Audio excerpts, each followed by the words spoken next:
keberhasilan ahli Al-Quran itu adab.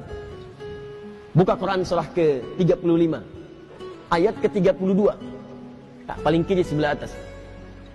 Thumma awrathna al-kitaba alladhina istafayna min ibadina.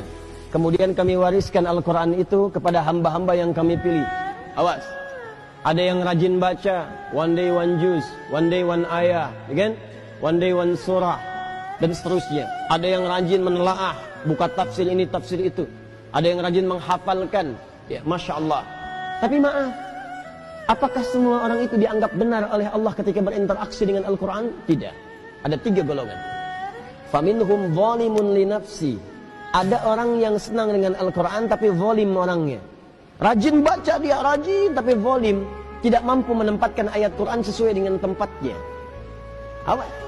Zalim itu menempatkan sesuatu bukan pada tempatnya. Ini penghapus, buat menghapus tulisan di papan tulis. Asalnya begitu. Tapi digunakan untuk melempar orang misalnya. Nah, itu zalim namanya.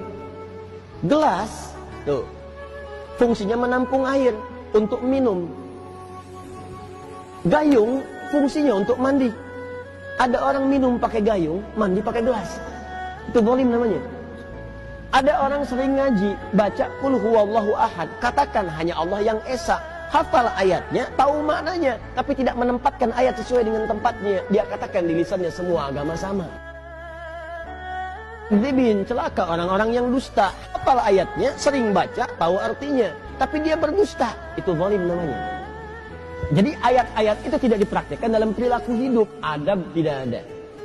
Wa minhum muqtasid, ada golongan kedua, meninggalkan sifat yang pertama, naik tingkat. Tapi belum ada nilai kebaikan pada dirinya, hanya untuk dirinya saja. Muqtasid itu paket hemat. Jadi ahli Quran, kalau perilakunya nampak kegiatan sehari-hari sering mojok di masjid misalnya, atau dekat tiang-tiang nyandar, baca ulang-ulang hafalan. Tapi kalau diminta, Mas bisa ngimamin, yang lain saja. Nah, itu paket hemat kata Quran. Hemat untuk dirinya, belum bisa diberikan pada yang lain.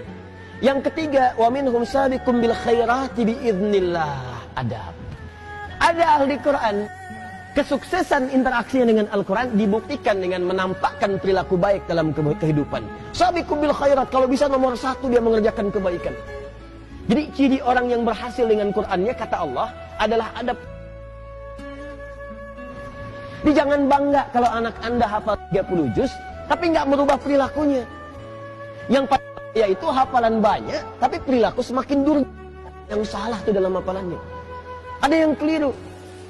Ciri orang tuh kalau sudah dekat dengan Quran, karena Quran itu baik, maka akan ada perubahan dalam dirinya. Minimal tuh sifatnya dulu lebih tenang, lebih terukur, lebih baik. Lama-lama jadi sikap, sopan, adabnya muncul. Kalau ada kebaikan pengen segera dikerjakan. Kalau lihat sampah di masjid pengen segera ngambil. Kalau lihat ini belum nyala, pengen segera nyalakan. Kalau lihat saf kosong, pengen ngejar safnya. Itu dorongan kebaikannya cepat sekali. Semakin tinggi kecepatan berbuat baiknya, ini menandakan semakin besar pengakuannya di hadapan Allah Subhanahu wa Ta'ala dalam perubahan kebaikannya. Jelas sampai sini? Baik.